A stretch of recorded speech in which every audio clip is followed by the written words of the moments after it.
propia composición de la Junta de Gobierno o limitaciones en la autonomía del Centro Federal, la ausencia, por supuesto, de facultades de sanción, de un procedimiento robusto para detectar las violaciones y repararlas y sancionarlas. En fin, también se cuestiona, muy vinculado a esto, todas las limitaciones que ha presentado en la experiencia el mecanismo laboral de respuesta rápida.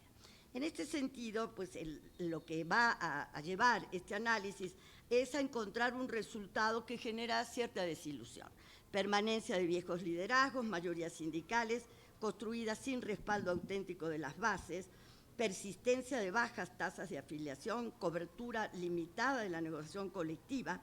Y todo esto evidentemente generó este desencanto entre las grandes expectativas que teníamos y de alguna manera los limitados avances alcanzados.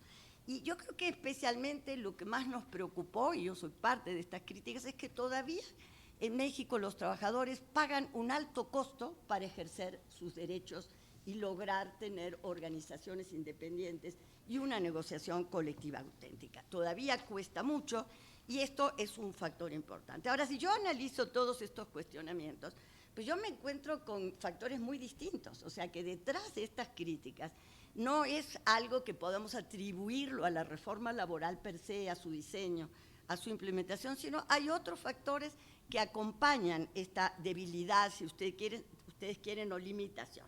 De alguna manera, primero, yo no puedo desarrollarlos, no hay tiempo.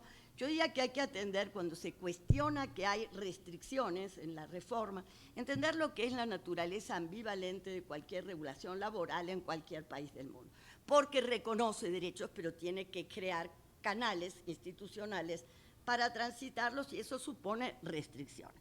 Otro punto, ya lo hemos comentado mucho, es el origen del cambio. ¿Cómo lo hicimos? ¿En qué contexto y cómo llegamos a él? Es un cambio rápido, es un cambio, yo diría, bastante radical en las reglas, muy difícil de lograr que al mismo tiempo que cambiamos las instituciones, se cambien igual las prácticas informales. Entonces ahí hay una herencia, unas inercias que pasan de un modelo al intento de formar otro modelo.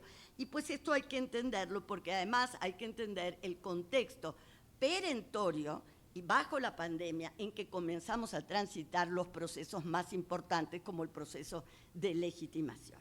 Otra cuestión importante, como sabemos, es que el objetivo de la reforma era acabar con la simulación en el mundo del trabajo, acabar con este corporativismo político, todo este tipo de herencias del viejo modelo. Entonces, como de lo que se trataba era de limpiar el mundo del trabajo, pues las instituciones pues no estaban, ya lo he comentado también, no estaban pensadas para ángeles, sino para canallas. Es decir, ¿cómo hacemos unas instituciones que nos garanticen pasar de un lado al otro y realmente limpiar o despejar este circuito de representación mexicano que estaba bloqueado desde hace 50 años, impedía realmente el avance del sindicalismo independiente? Entonces, eso llevó pues a una legislación hiperreglamentaria.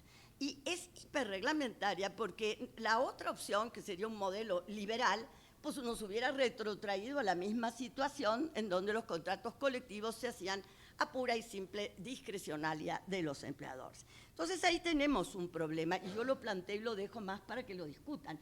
¿Creen ustedes que hoy estamos en una condición para transitar a un modelo laboral liberal en donde deje a los actores y a la sociedad hacerse cargo de la transformación y minimizar la intervención del Estado? O más bien lo que nos toca es evaluar las formas de intervención y quizás llenar vacíos y resolver inadecuaciones que hemos aprendido de ellas en la práctica.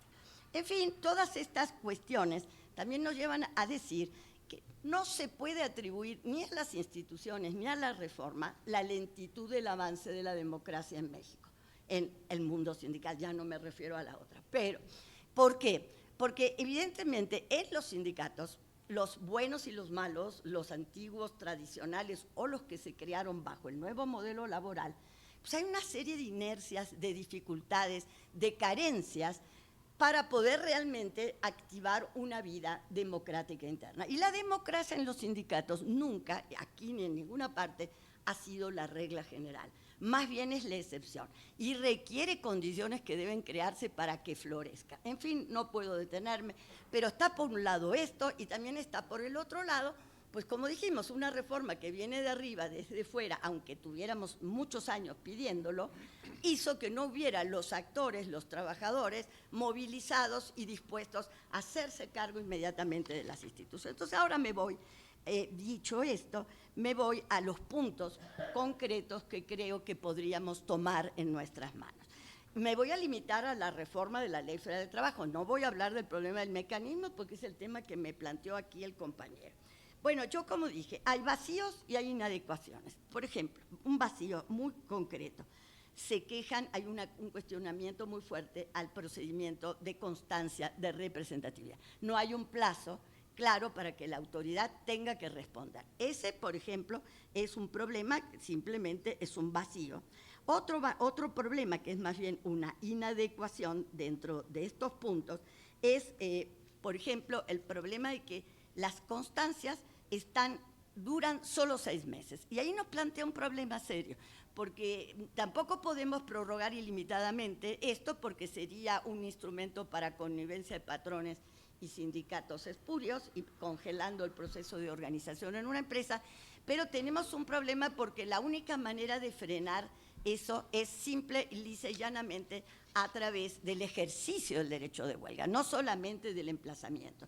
Y evidentemente hay una serie de restricciones para ejercer el derecho de huelga y algunos casos en particular del mecanismo lo han mostrado, por ejemplo, a nivel de los tribunales laborales locales o los centros de conciliación, que dificultan el ejercicio de ese derecho. Y ahí vemos una trampa que sí pudiera estar frenando esto. Sin embargo, quiero decir, los datos que ha dado a conocer el director del Centro Federal me hacen pensar que no es válida la crítica de que la reforma detuvo el avance de la contratación colectiva. ¿Por qué? Pues según datos del centro, 50,000 solicitudes se han presentado en estos últimos años. La mitad de ellas fueron otorgadas y de esas 15,000 fueron de esa mitad, o sea, de los 25, 15,000 dieron lugar a contratos colectivos. O sea que una de cada 2 fue finalmente avalada. Pues a mí me parece que ese es el filtro mínimo que podríamos haber esperado que exista en el proceso organizativo y reivindicativo. ¿Por qué? Porque lo otro, que era el pase automático, pues finalmente nos llevó al modelo de simulación del cual queremos salir.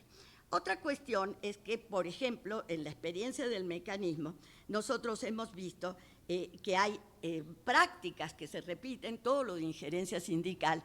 Por ejemplo, en un recuento de 35 casos, hay como alrededor de 90 motivaciones para presentar quejas, de las cuales 83 son injerencia sindical en la vida patronal, injerencia patronal en la vida sindical.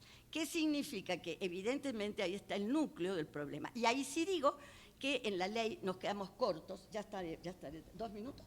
Ok, en la ley nos quedamos muy cortos en la regulación de lo que es libertad sindical y negociación colectiva, nos quedamos muy cortos en definir injerencia, en definir lo que es la intervención de terceros en estos procesos, sea violenta o no, que termina beneficiando al empleador, pero que el empleador elude su responsabilidad diciendo que no son sus representantes. Entonces ahí tenemos como vacíos, inadecuaciones, pequeños ajustes que nos ayudarían a crear un terreno de juego que facilitara el ejercicio de los derechos colectivos. Quiero decir que esto también está en el mecanismo, no es el tema, pero sí quiero decir que una de las causas por la que demoramos muchísimo en los paneles es porque se discute una y otra vez cuestiones clave que tienen que ser precisas en el mecanismo, que es libertad sindical y negociación colectiva, es la prohibición absoluta, dice por el lado de la Secretaría o dice la Secretaría de Economía. Nosotros decimos, no puede ser la prohibición absoluta en México, pues desde el Porfiriato, desde Cananea, Río Blanco, yo no recuerdo prohibiciones absolutas en el ejercicio del derecho de libertad sindical. Entonces, ahí hay que precisar cuestiones para no estar enredados una y otra vez con interpretaciones contrarias que nos están alejando del propósito, que es que las personas que violan la libertad sindical y negociación colectiva sean sancionadas. Y ahí está el problema de lo que para mí es el centro de la reforma, el corazón, el motor de la transformación, que es el Centro Federal. ¿Y por qué hay un problema? Porque el Centro Federal hay que fortalecerlo. Entonces ahí hay un problema de darle al centro facultades, incluso revisar tal vez la Junta de Gobierno, la autonomía presupuestal, cómo asegurar que los recursos lleguen y lleguen oportunamente, cómo asegurar que lleguen en la cantidad necesaria para atender toda esta cantidad de actividades que el centro crecientemente realiza. Si ese centro está afectado, pues creo que todo el modelo, por supuesto también fortalecer la Secretaría y los tribunales. No me voy a meter con la tragedia de la reforma judicial que hemos cuestionado hasta que nos cansamos y ahora por suerte se empieza al menos a reconocer que fue una verdadera locura haber destruido y perdido capacidades y personas tan valiosas, por ejemplo, como Alma Rubí, que es un ejemplo nada más de muchos que perdimos en el camino por esta reforma. Entonces debilitamos el Poder Judicial. Y quiero plantear aquí, casi para terminar, quiero decir que hay que tomar muy en cuenta la relación entre nuestras normas internas y el mecanismo. ¿Por qué? Porque evidentemente el mecanismo es un complemento. Aquí lo que tenemos que hacer es llegar a una mesa de negociaciones frente al tratado, diciendo esto es lo que México puede hacer para fortalecer sus instituciones y garantizar la libertad sindical y negociación colectiva, porque incluso el mecanismo, supongamos que perdura, depende de esas instituciones. No hay ningún caso en donde las instituciones no estén presentes. Tiene que ver porque se vuelve a hacer recuentos, tiene que ver, bueno, por todo lo que conocemos. Entonces, están ligadas. El mecanismo es complemento y lo que nos tenemos que preocupar de manera central es en fortalecer nuestras normas y nuestras instancias internas.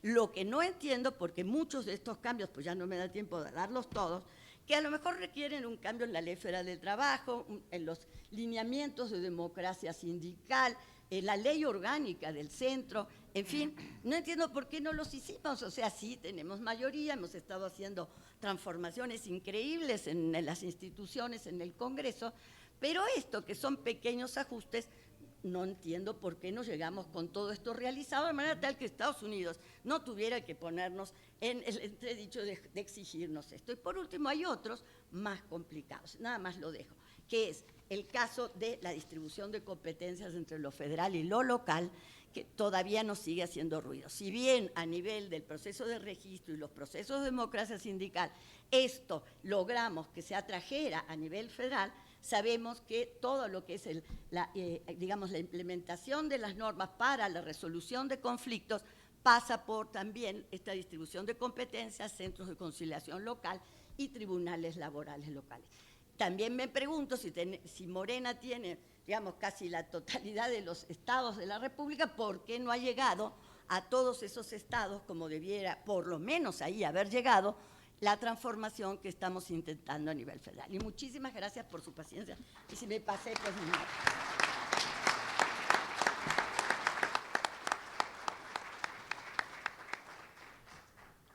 Muy puntual, muy precisa, la verdad, y aunque el tiempo se excedió, me parece que era oportuno escucharla porque estaba siendo muy interesante lo que estaba expresando la doctora, y en efecto pone el dedo en la llaga, no solamente sobre lo que tenemos que reformular en términos de legislación, de precisión, de definición, y evidentemente fortalecer el centro de lo que fue la reforma, que es el Centro Federal de Conciliación y Registro Laboral, que está por cumplir un ciclo, un periodo en su dirección y que pronto estará también en vías de una renovación.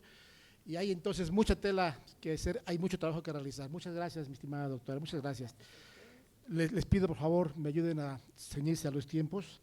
Doy la intervención a Alejandro Rangel Segovia y le pregunto, desde la experiencia sindical, ¿qué desafíos persisten para garantizar el ejercicio efectivo de los derechos colectivos de las personas trabajadoras? Adelante, por favor. Sí, muchas gracias. ¿Se escucha? Sí, sí soy yo. Bueno, gracias por invitarme. La verdad, lo único que a mí se me ocurre para explicar un poco por qué nos habrán invitado a uno de muchos sindicatos respetables en este país, de una gran diversidad también de pensamiento dentro de los mismos. Así que quisiera presentarme un poco más. CITIM es un sindicato de industria metalmecánica automotriz, está ubicado en el centro del país, en Guanajuato. Tenemos ahora 72,000 afiliados en 172 fábricas, es decir, hay 172 contratos colectivos. En el 2023 habíamos alcanzado a legitimar 154 contratos, 2 no logramos legitimarlos en ese periodo. Ya después se han sumado, mediante constancias de legitimación, el resto de compañeros y sus contratos hasta llegar a 172 hoy en día. El comité, bueno, somos un sindicato plural, apartidista, incluyente y autónomo. Pertenecemos, sí, a la Confederación de Trabajadores de México,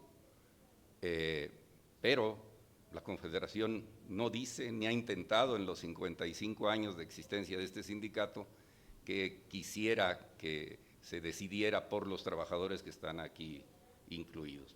Han sido decisiones completamente de la base trabajadora. Tuvimos la última elección del comité ejecutivo que me honro en representar en septiembre del 2023 y al cual concurrieron a votar 48,000 compañeros en las 155 fábricas con voto personal, libre, directo y secreto, y son quienes avalaron democráticamente la existencia del actual comité.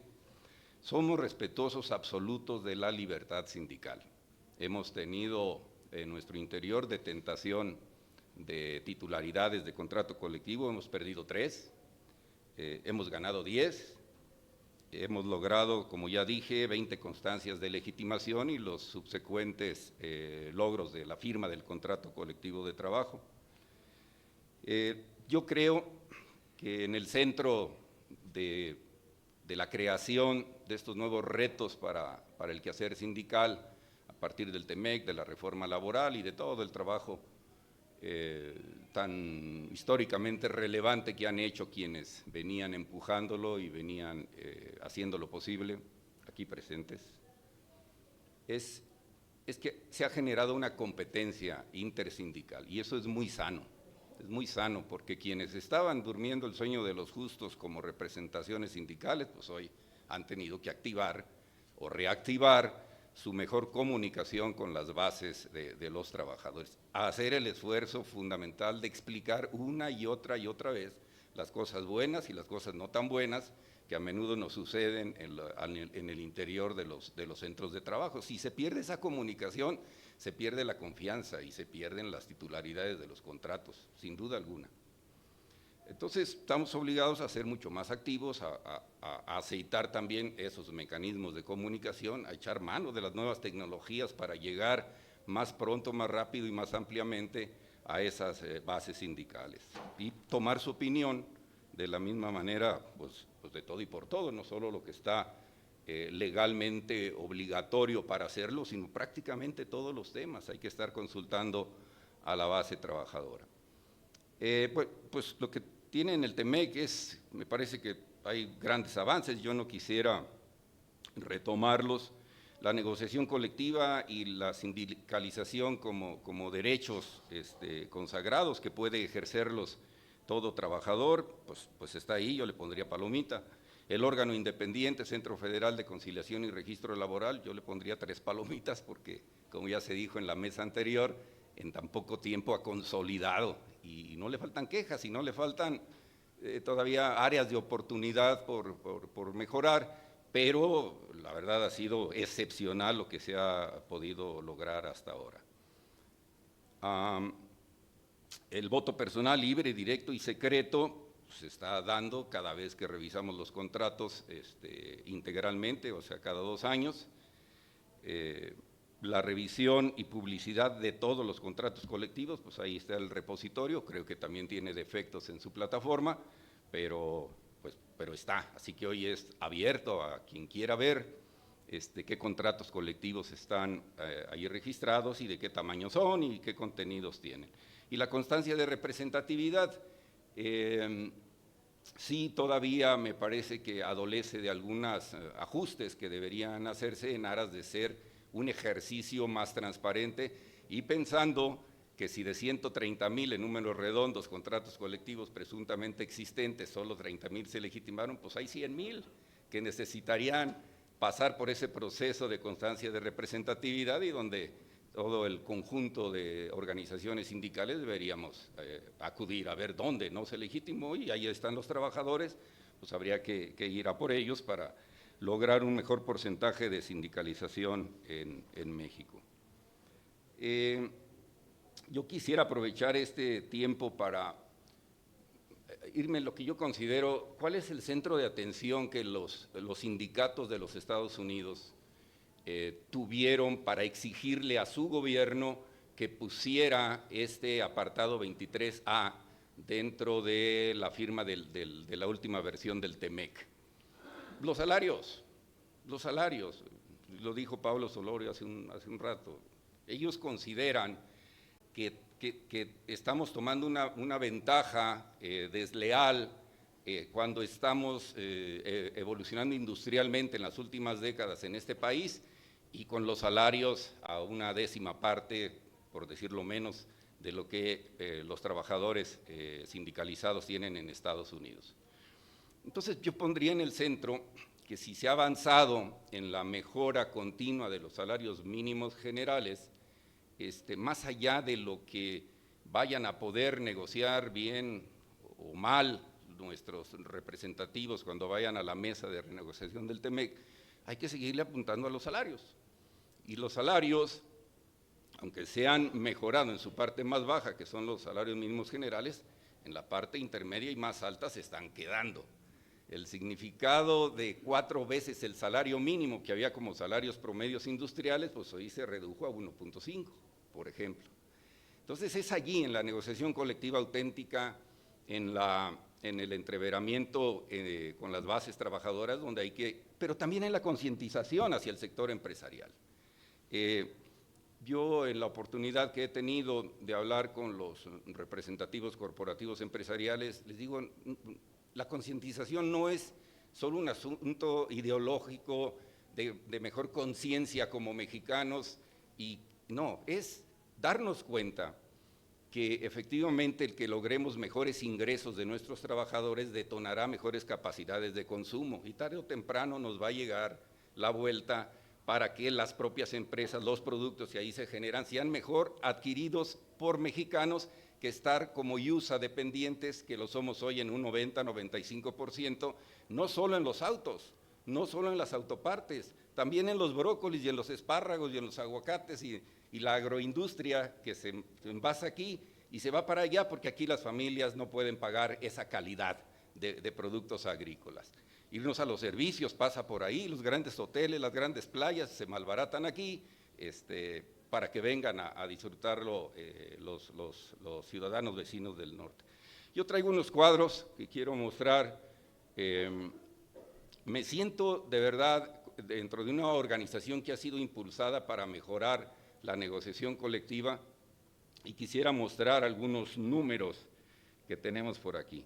Lo que hemos hecho en el sindicato es hacer pues la cuantificación del salario nominal, pero le hemos agregado la parte del salario integrado.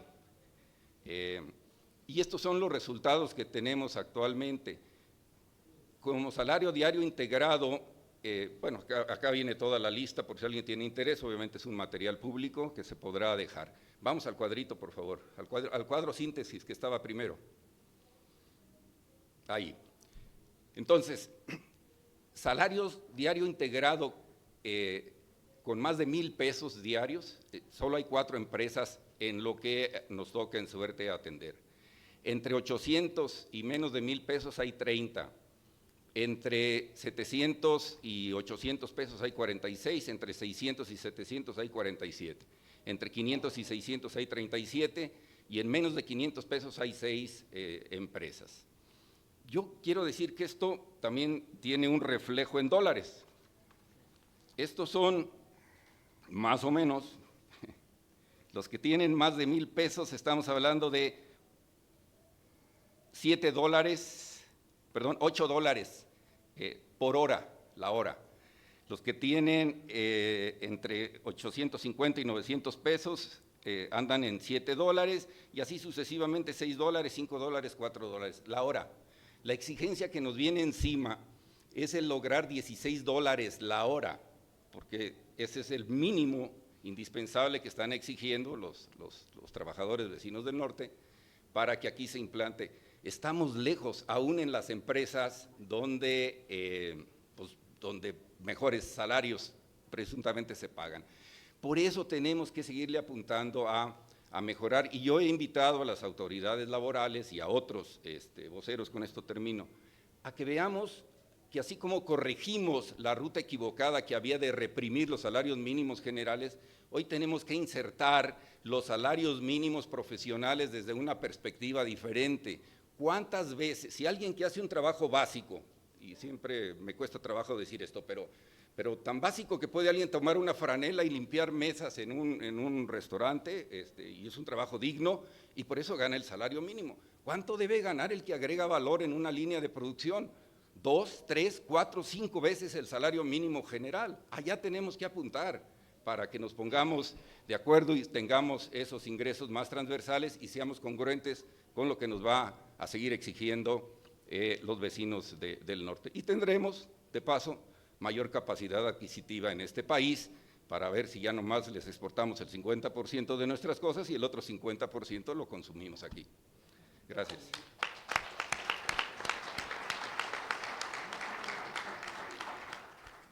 Muchas gracias, Alejandro. En lo que escuchaba yo, lo que era la actividad que realizaban en esta organización sindical, realmente ahí estaba también la respuesta a la pregunta formulada. ¿Qué desafíos persisten para garantizar el ejercicio efectivo de los derechos colectivos? Y es justamente esa actividad sindical transparente, auténtica, con una debida representación, con una actividad al interior y con una visión también hacia el exterior. Apunta, por supuesto, de nueva cuenta también el Centro Federal de Conciliación y Registro Laboral.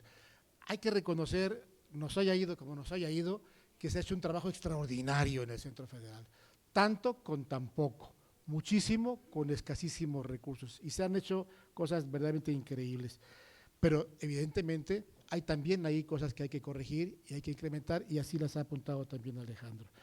Por supuesto también el tema de la constancia de representatividad, que tiene sus lados flacos, que es un buen intento, pero que también ha sido algo inicial y que debemos de ir también superando poco a poco.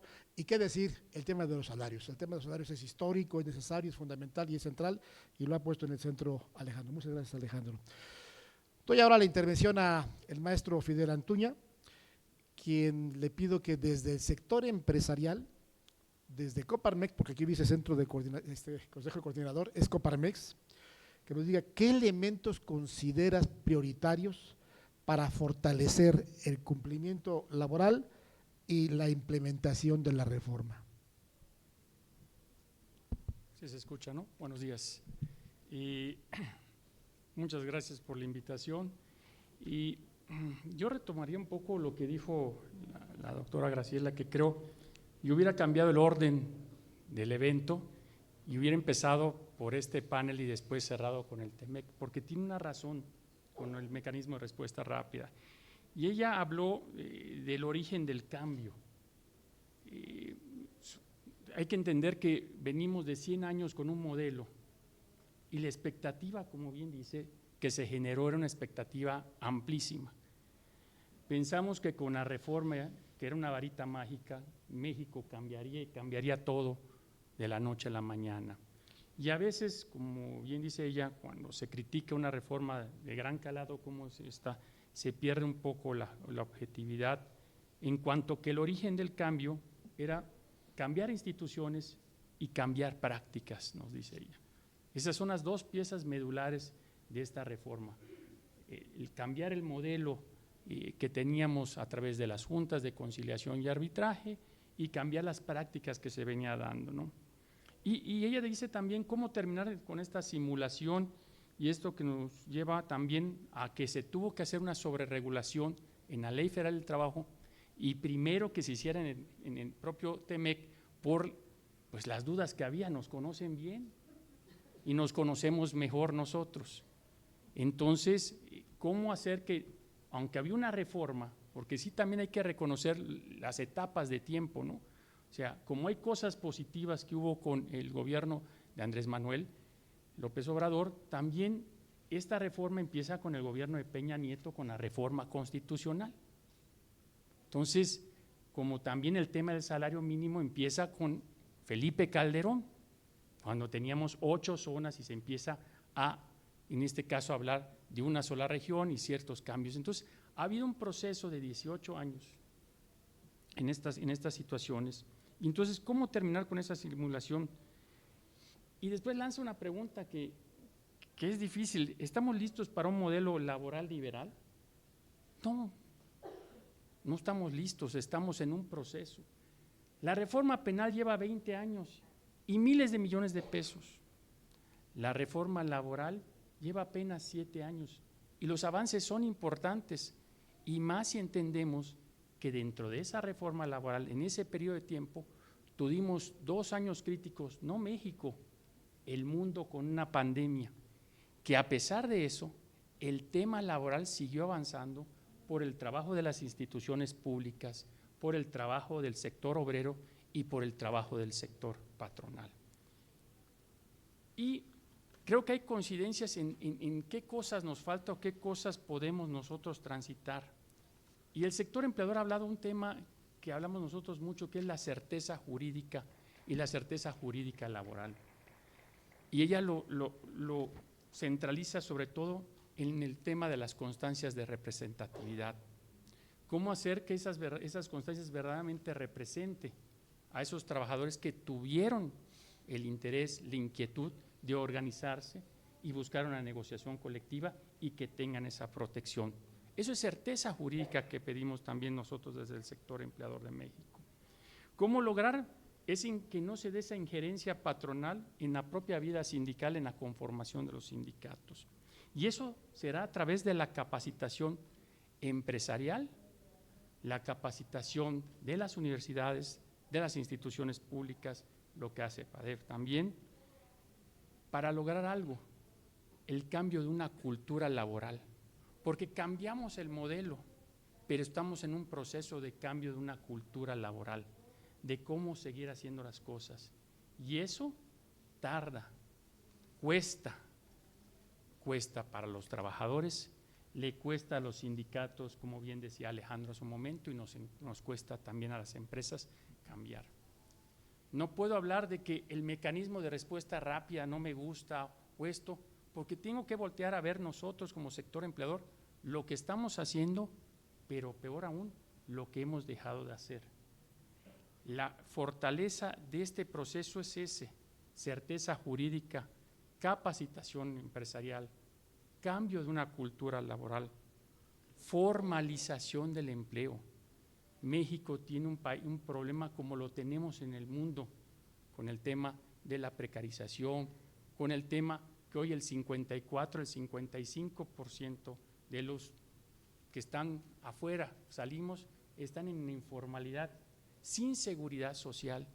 Seguimos volteando a ver a los mismos cuando tenemos un 54% que están en el desamparo. Y esa es responsabilidad de todos los que nos encontramos acá. No es culpa del gobierno, no es culpa del gobierno de Estados Unidos, es culpa de nosotros que hemos dejado de hacer algo como sociedad. 5, tecnologías y digitalización en el cumplimiento. Y ese yo creo que es uno de los grandes logros del Centro Federal. Déjenme decirles que yo, para los que me conocen bien, yo fui el director de registro de asociaciones sindicales y en alguna época fui el malo de la película. Todavía.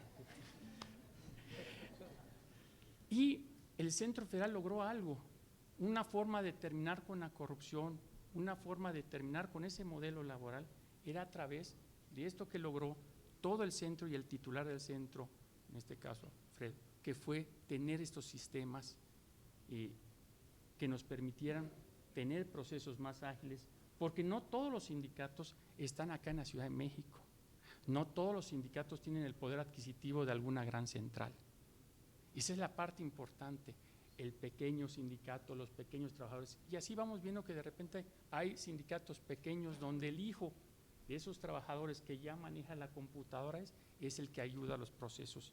Entonces, esa digitalización, esa tecnificación está ayudando a los procesos. La inspección laboral ha avanzado, pero tenemos que cambiar también un poco el tema de la inspección laboral, porque no entendemos a este México. Somos muchos Méxicos, y lo sabe más que nadie el gobierno, los sindicatos. Y esos muchos Méxicos tienen formas de atenderse de manera distinta. Hoy una inspección que le llega a una micro o a una pequeña, no le entiende el empresario, porque el empresario está preocupado si paga la nómina o si paga el IMSS o si paga la luz u otras cosas, y entonces tiene una inspección técnica, ya me fui como buen político, ya ves, y una inspección también técnica para poderlos llevar de la mano para que haya un mejor cumplimiento. Y el tema de la competitividad. Tenemos que dejar de pensar en yo siempre hago la similitud con los hijos, ¿no? Nosotros en la empresa buscamos premiar al trabajador a través del premio de puntualidad y el premio de asistencia. ¿Quiénes de acá no son padres o madres de familia que si no llevamos puntual al niño nos lo devuelven a la escuela, o el niño pasa un área de suspensión porque no llevó la niña el moño o porque el niño no llevó el uniforme? Y nosotros buscamos a través de esto, en vez de tener premios de puntualidad, incentivos de productividad que hagan que el negocio crezca, pero sobre todo, lo más importante, que los trabajadores crezcan.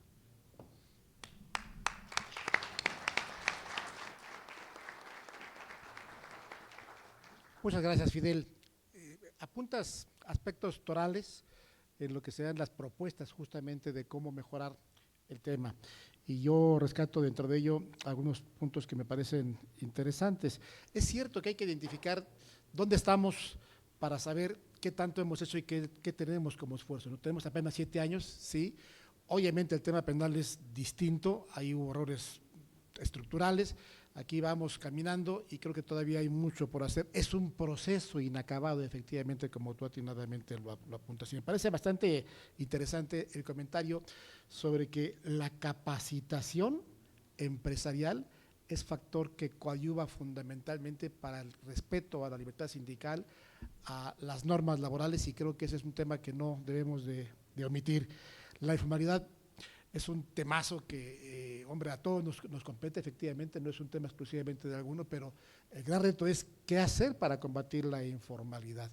Y dentro de ello apuntas justamente la capacitación empresarial que tiene que incidir para que al mismo tiempo se incremente las fuentes de trabajo y se formalice lo que hoy día es informal. Muy bien, la digitalización. No podemos sustraernos de un mundo actual. México ha cambiado, el mundo es diferente, esto va a una vorágine increíble y si no estamos inmersos en esta digitalización estamos totalmente en la obsolescencia. Es muy buen punto y creo que no hay que dejarlo de lado. Mauricio Cortés, de la Embajada de Estados Unidos. Desde la implementación del mecanismo laboral de respuesta rápida, ¿cómo considera que este mecanismo ha contribuido al fortalecimiento de la libertad sindical y la negociación colectiva en México? Adelante, por favor, Mauricio. Muy buenas tardes, Gilberto, a todas y todos. ¿Me escuchan bien? Excelente. Agradeciendo a las y los organizadores de este evento y muy honrado de estar con todos y todas ustedes, también extendiéndome agradecimiento a la Comisión de Derechos Humanos de la Ciudad de México por ser anfitriona de este evento. Me siento muy honrado de estar acá con ustedes y obviamente es un evento de suma importancia para nuestro gobierno. Excelente pregunta. Quiero aprovechar esta oportunidad para compartirles a todos y todas cómo trabaja nuestro gobierno aquí en territorio mexicano para promover el cumplimiento de sus compromisos laborales bajo el TEMEC, con el abanico de opciones que mi compañero Pablo Solorio mencionaba en el panel anterior. Como él bien lo dijo, existe aún en este país una brecha salarial abismal. Eso es algo que tenemos muy presente. Sabemos que el entorno sindical necesita y puede ser más democrático, más representativo, y lo cual es una prioridad también para nuestro gobierno. Ahora hablemos de la manzana de la discordia, hablemos del mecanismo laboral de respuesta rápida y hablemos de lo que ha hecho hasta la fecha y lo que algunos de ustedes han tenido la oportunidad de presenciar directamente dentro de sus propias trincheras en una capacidad u otra bajo este mecanismo laboral de que hemos venido hablando a lo largo del día. Quiero visualizar y contextualizar un poco cómo Washington ha venido apoyando las obligaciones laborales bajo el TEMEC y cómo esa herramienta se ha usado. Entonces, hasta la fecha hemos solicitado al gobierno de México que revise 48 casos bajo el mecanismo, es decir, en 48 instancias hemos solicitado la revisión formal de estos casos a la Secretaría de Economía y la Secretaría de Trabajo y Previsión Social para que procedan con un periodo indagatorio y determinen si hubo o no esa violación de la que tanto hablamos de libertad sindical y o negociación colectiva. Inicialmente, cuando se le dio marcha a ese proceso, muchos de los casos eran dentro del sector automotriz y autopartes. No obstante, con el pasar del tiempo, vimos una gran variedad de industrias que fueron sujetas al mecanismo, entre ellas la industria metalúrgica, manufacturera, de servicios, de minería, call centers, y también entre ellas una de mezclilla en el estado de Aguascalientes. El número de trabajadores mexicanos beneficiados por el mecanismo laboral de respuesta rápida en este momento asciende a 51.525. Hasta la fecha, 158 trabajadores despedidos injustificadamente han sido reintegrados, a los cuales se les ha devuelto sus salarios y sus pagos debidos. El dinero que se ha regresado a estas personas equivale a 5.9 millones de dólares, lo que equivale, de acuerdo a la tasa actual de cambio entre el dólar y el peso mexicano, a 120 millones de pesos mexicanos, y es dinero que se le debía a estas personas que fueron despedidas injustificadamente.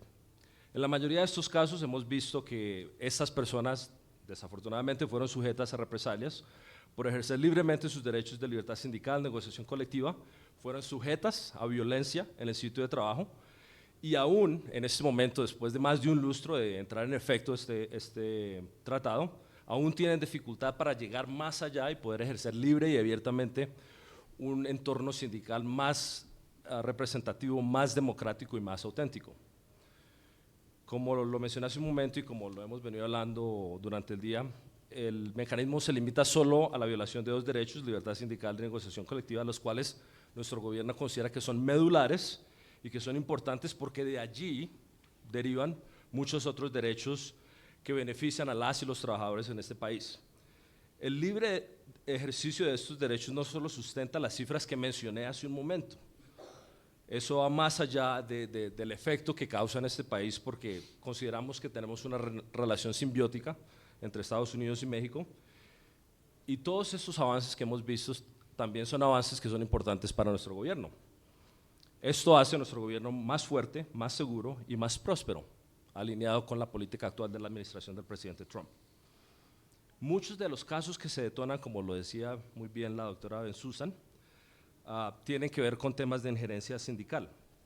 Mucha de la responsabilidad de la que estamos hablando también cae de los sindicatos, pero al fin del día consideramos que el sector empleador tiene mucha incidencia en lo que pasa en este país, en el entorno sindical.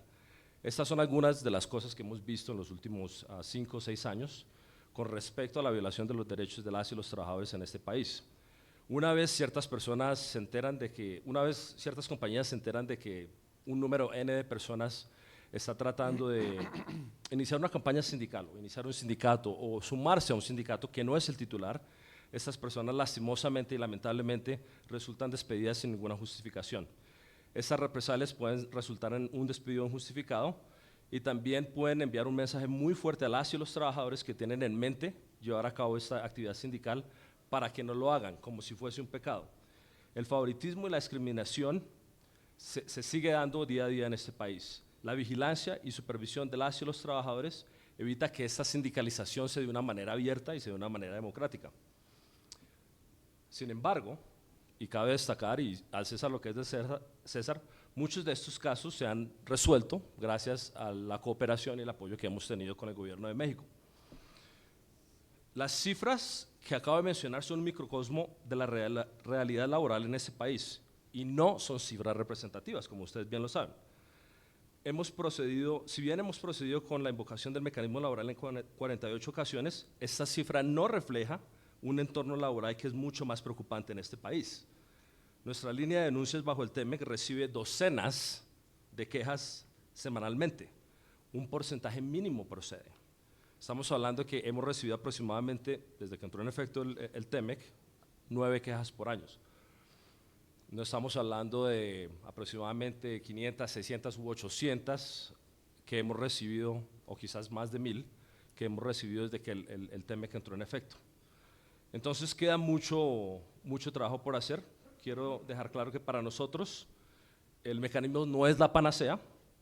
A nosotros nos interesa que las y los trabajadores mexicanos tengan confianza en el nuevo sistema, que acudan a las nuevas instituciones y que confíen en él. Siempre estamos haciendo esta pregunta cuando realizamos una investigación, cuando salimos al campo y hablamos con todas las partes. ¿Qué han hecho ustedes por medio del conducto mexicano previo a que acudan a nosotros?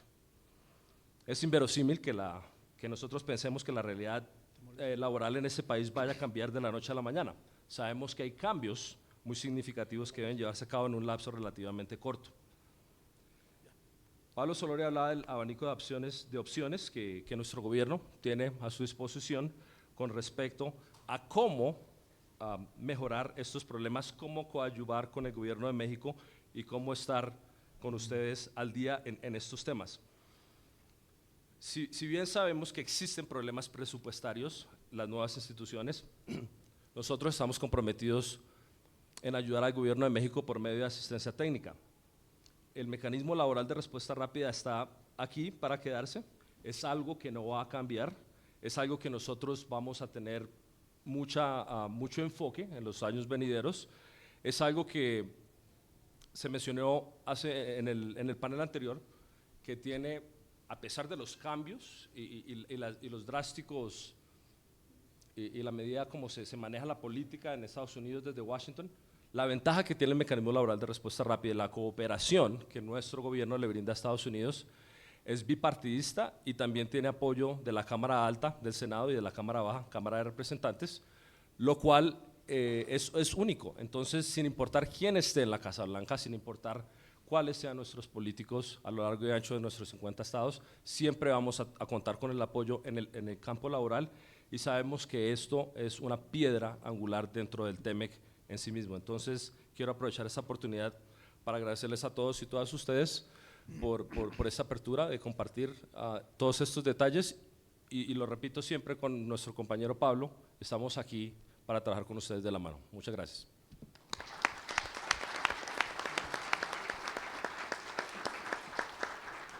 Muchas gracias, Mauricio. Muy puntual también con respecto especialmente al mecanismo laboral de respuesta rápida, su importancia, su trascendencia y los resultados que ha tenido, que eso también es significativo. En la siguiente ronda te voy a preguntar para que le vayas pensando, ¿qué le modificarías tú a este mecanismo laboral de respuesta rápida en un marco de coadyuvancia entre socios comerciales? Bien, pasamos entonces finalmente con Lorenzo Ramos, desde el Centro Federal de Conciliación y Registro Laboral. Lorenzo, ¿cuál consideras que son los principales retos institucionales hacia los próximos años para la libertad sindical, negociación colectiva y fortalecimiento de los derechos laborales? Muchas gracias. Primero que nada, buenas tardes a todos. Gracias por la invitación. El día de hoy tengo el honor de acudir a este foro en representación del maestro Alfredo Domínguez Marrufo, quien les manda un fuerte saludo por causa de fuerza mayor, no pudo acudir al evento, pero bueno, entrando en materia, pues yo creo que primero debemos empezar, como bien lo hemos comentado todos, por la reforma de 2019. Los compromisos asumidos en el TEMEC del Estado mexicano, empezando por el capítulo 23 y el anexo 23A. Me gustaría comentar aquí 3 ejes fundamentales de esta nueva reforma: la libertad sindical, la negociación colectiva auténtica y la justicia laboral. ¿Qué quiere decir esto? A través de la libertad sindical, hoy en día, cualquier persona trabajadora puede o no constituir un sindicato. A partir de hoy, cualquier persona trabajadora es libre de afiliarse a cualquier sindicato o bien no pertenecer a una organización sindical. Anteriormente, previo a la reforma, no veíamos este tipo de cuestiones. La negociación colectiva auténtica, el día de hoy, a través del voto secreto, libre y directo, las personas trabajadoras eligen sus directivas sindicales, eligen aprobar o no un contrato de colectivo de trabajo. Pero sobre todo y más importante, yo creo que esto, la persona trabajadora es el eje central de esta nueva reforma. Hoy tiene voz y voto. Y pues bueno, la implementación de esta justicia laboral. Aquí es donde entra la implementación de los tribunales laborales y la creación del propio Centro Federal de Conciliación y Registro Laboral. Con la creación del Centro Federal, es el órgano garante de poder llevar a cabo las consultas que garanticen que las personas trabajadoras han votado o no, quieren o no un contrato colectivo, un sindicato, una representación sindical o bien un depósito en el Centro Federal de Conciliación y Registro Laboral. Al día de hoy, el Centro Federal ha sido una institución consolidada. Empezamos con el tema de la legitimación. Legitimación que obtuvo más de 30,500 contratos colectivos legitimados, más de 5 millones de personas consultadas, que se suman a 7 millones con los nuevos 15,000 contratos colectivos de trabajo que se han venido firmando a raíz de la reforma para acá. Esto el centro no lo hubiera podido lograr sin el invaluable apoyo de la Secretaría de Trabajo a través de la Inspección Federal del Trabajo, quien de manera conjunta se desplegó a lo largo y ancho del país para poder estar presente en cada consulta. Consulta que estuvo a cargo de los sindicatos, por supuesto, pero la autoridad laboral fue la garante de que se respetó la decisión de las personas trabajadoras. Con esta nueva implementación es imposible hablar también de la creación prejudicial de la conciliación en el mundo del trabajo. ¿Qué quiere decir esto? Hoy en día, en el ámbito federal y en el ámbito individual, 7 de cada 10 conflictos laborales se resuelven a través de la conciliación, en menos de 45 días. Y en el ámbito colectivo, más del 98% se resuelve a través de una conciliación colectiva, trayendo esto como consecuencia el evitar y el estallamiento de huelgas. A la par de todo esto que estamos comentando, una de las tareas del centro ha sido, a la par de todo esto que acabo de comentar, el desarrollo de plataformas digitales en el cual cualquier usuario puede ingresar el trámite, ya sea de una constancia de representatividad, ya sea de un contrato inicial o bien de una revisión contractual. A través de esta plataforma digital, en cualquier parte de la República Mexicana, se ha agilizado totalmente los trámites del Centro Federal de Conciliación y Registro Laboral. Llevamos a cabo la digitalización de todos los documentos en materia sindical. Todos los documentos a nivel nacional que tenían las juntas, pues bueno, fueron digitalizados. Hoy en día es una realidad. Hoy en día en línea cualquier persona puede ver información sindical, antecedentes registrales, un contrato colectivo de trabajo. Esto es un parteaguas antes y después de la reforma laboral. Aunado a esto, dentro de estas plataformas digitales, el centro, bajo la administración del maestro Marrufo, llevó la implementación de la llave MX. ¿Qué quiere decir esto? La llave MX, el sistema del gobierno federal a través del cual con una sola usuario y contraseña puedes acceder a diversos trámites del gobierno federal, incluyendo en materia sindical. Esto trae como consecuencia la agilización de los propios trámites, trae como consecuencia la creencia del gobernado de creer en las instituciones laborales. El Centro Federal es el centro garante de que se respeten los derechos de las personas trabajadoras. Ahora bien, se ha llevado a cabo a raíz de estos años, con la dirigencia del maestro Marrufo, cada miércoles en el Centro Federal, miércoles de diálogo ciudadano. ¿Qué quiere decir esto? Es un acercamiento del propio centro con los grandes actores del mundo de trabajo, en el cual en un conversatorio platicamos cuáles son los retos que hemos tenido como centro dentro, como parte trabajadora y como sindicalista, ¿sí? Para poder tramitar una constancia de representatividad. Oye, es que tuve un problema en una revisión contractual, me están pidiendo estos requisitos. Estos requisitos han sido platicados a través de estos miércoles de diálogo ciudadano. ¿Para qué trae como consecuencia todo esto? Como bien lo dijimos ahorita, como Centro Federal tenemos que tener unificación de criterios a nivel nacional. De otro modo, pues a veces el propio sindicato me puede decir, oye, es que no entiendo por qué me estás requiriendo por X o X o X. Estos miércoles nos han ayudado a todos a distancia y de manera personal para esclarecer dudas y pues dice el maestro Marrufo, no podemos opinar lo mismo estando adentro que el que está afuera, tenemos que verlos bajo la misma óptica todos. Me gustaría cerrar mi participación aquí. Tengo retos y propuestas, pero me gustaría comentarlos ahorita en la segunda participación. Muchas gracias. Muchas gracias, Lorenzo, muchas gracias. Pues sí, en efecto, destacas lo que son los grandes logros del Centro Federal, los grandes retos que implica y su circunstancia actual en un marco donde viene todavía una dinámica digital. Vamos a pasar a una segunda ronda, donde cada quien tendrá de 3 a 5 minutos y con esto vamos a cerrar esta participación después de algún comentario final. A la maestra pues no quise hacerle ninguna pregunta, sino mejor decirle que nos siga platicando todo lo que usted sabe decir. Adelante, por favor, Bueno, maestra. Muchas gracias. Bueno, yo sí quería insistir justamente en esta relación entre la reforma, nuestras normas y el mecanismo, para que quede perfectamente claro que lo bueno o malo de que resulte el mecanismo también depende de lo bueno o malo que funcionen nuestras normas internas.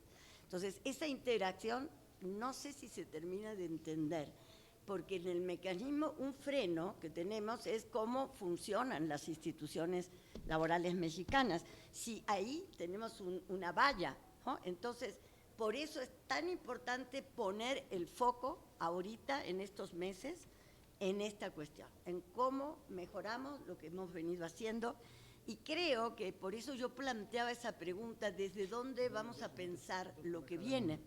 Y por eso pregunté si estamos en condiciones de tener un modelo totalmente liberal, que dejáramos a todo el mundo hacer el cambio, o mejoramos esta intervención estatal con el propósito de conducir adecuadamente estos procesos de transformación. Y ahí quiero distinguir, porque la literatura a veces confunde lo que es la intervención con el autoritarismo. Y se habla, ¿no?, de prácticas autoritarias, de básicamente, o algunos hablan de innovaciones, como mi colega Mark Anner, con el cual hemos discutido mucho de esto, pero él habla de innovaciones autoritarias emergentes de la reforma. Y bueno, yo más bien veo que a veces hay legados autoritarios que vienen del pasado y de las inercias del pasado. Pero también veo del otro lado todo lo que hay hoy para controlar el ejercicio del poder estatal y que no sea discrecional. Y aquí mencionaban, Mauricio, la persona que habló por el centro, todo lo que tiene que ver con la tecnología. Bueno, yo tuve el gusto de haber conducido hasta cierto punto el proceso de digitalización, todo el repositorio, más las dos plataformas, la plataforma de verificación más la plataforma de registro. ¿Eso qué nos da? Trazabilidad. Y pienso que lo que ha pasado es que hemos desaprovechado esos recursos. Porque en el repositorio, si bien es cierto que yo misma me he enfrentado a veces a dificultades, y creo que todavía ahí tenemos un área de oportunidad, como se dice, para fortalecer ese repositorio, pues aprendemos muchísimo. Yo he hecho investigación sobre la industria automotriz y me da un panorama bastante claro, por ejemplo, de cuántos sobrevivieron los contratos de protección al empleador que venían de antes y pasaron el puente del proceso de legitimación. Y para darles un dato, en industrias terminales y autopartes, pues yo encuentro algo así como dividido el espectro de contratos colectivos en 3 partes. una tercera parte que son contratos claramente disfuncionales, yo no sé si seguirlos llamando de protección al empleador, pero que no cumplen el papel de un contrato colectivo porque no mejoran nada. 2, una franja intermedia que yo diría mediocre, que está en estos salarios que apenas llegan a 1.5, 2 salarios mínimos, y una franja de otro 30% que básicamente coincide con las ensambladoras. Es un ejercicio, lo he venido haciendo en distintas ocasiones, siempre hasta ahora sobre industria automotriz. Pues ahí hay un reservorio de información enorme. Yo invito a los que están acá que usemos ese repositorio para diagnósticos más precisos de cómo está la situación de la negociación colectiva y por qué no se va a resolver si no transitamos hacia negociación colectiva sectorial. Claro. La democracia sindical, las elecciones no dan poder necesariamente de negociación. El poder de negociación sale de un cambio importante en la estrategia del sindicalismo, y la CTM, que es titular de la mayoría de los contratos colectivos en el país, tiene una tarea enorme.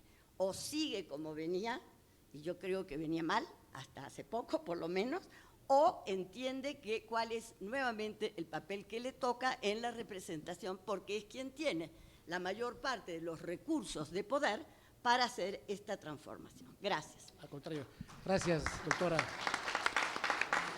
Tenemos el tiempo recortado.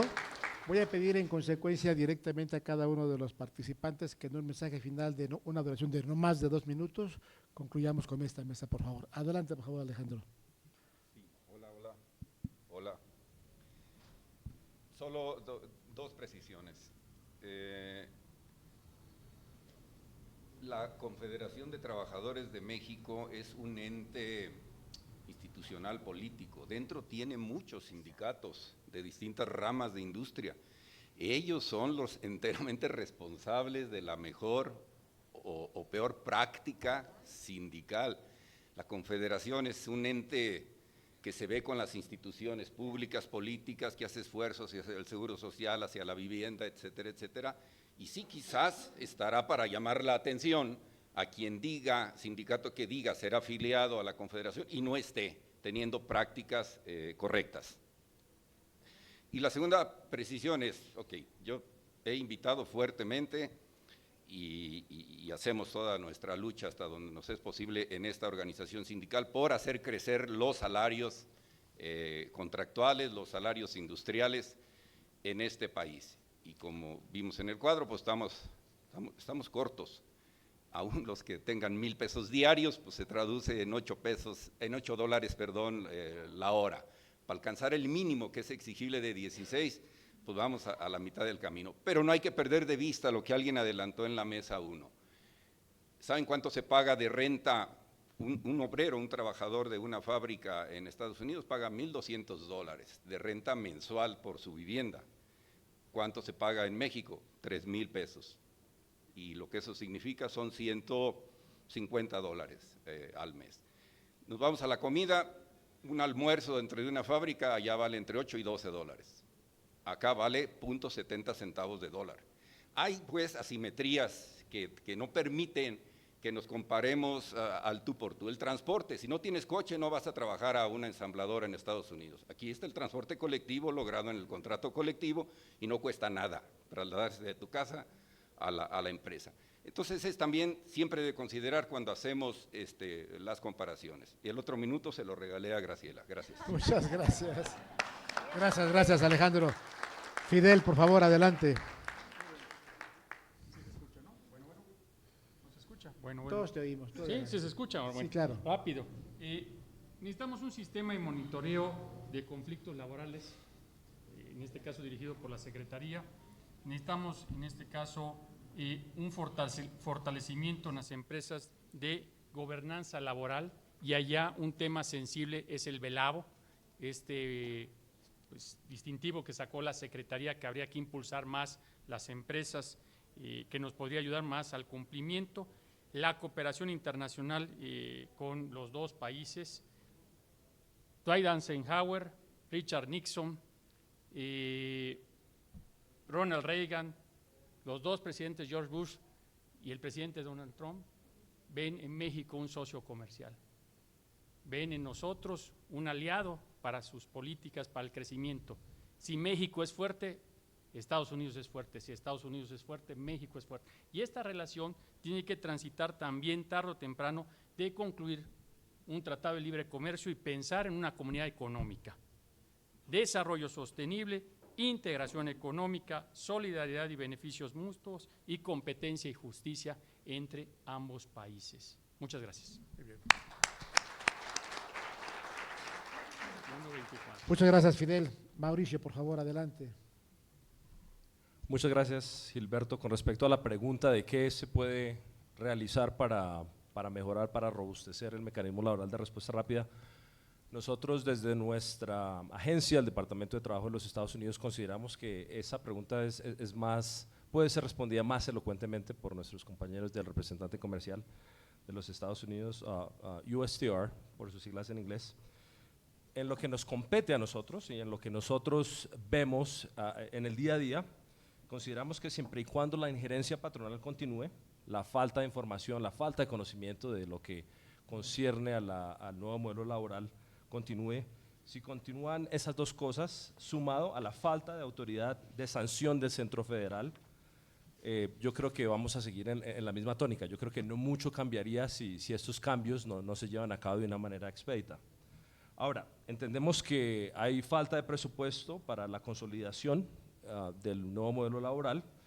Nos gustaría que ustedes, todas y todos, le apuesten a la conciliación prejudicial.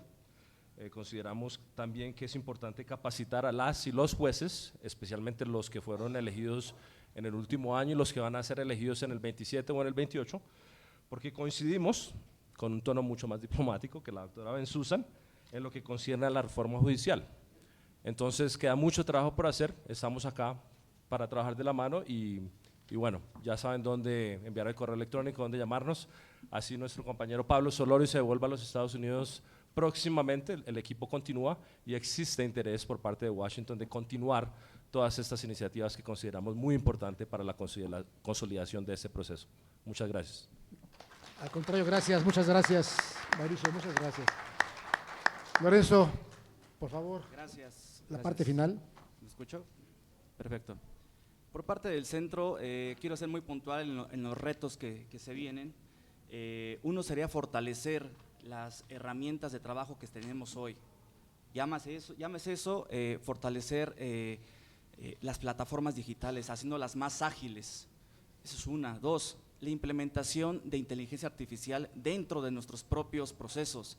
A través de la inteligencia artificial vamos a poder ubicar perfectamente qué procesos y qué evidencias ya subieron otros sindicatos, el sindicato con otros eventos.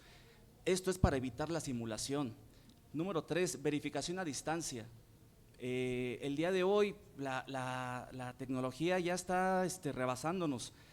A través de plataforma digital, tener la opción de, o bien el propio sindicato, a través de sus redes sociales, hacer un live, hacer un en vivo, en donde diga, miren, estamos en el lugar de la votación, están las urnas, están las mamparas, están las personas trabajadoras identificándose y, ¿por qué no?, el escrutinio, hacerlo público y en directo.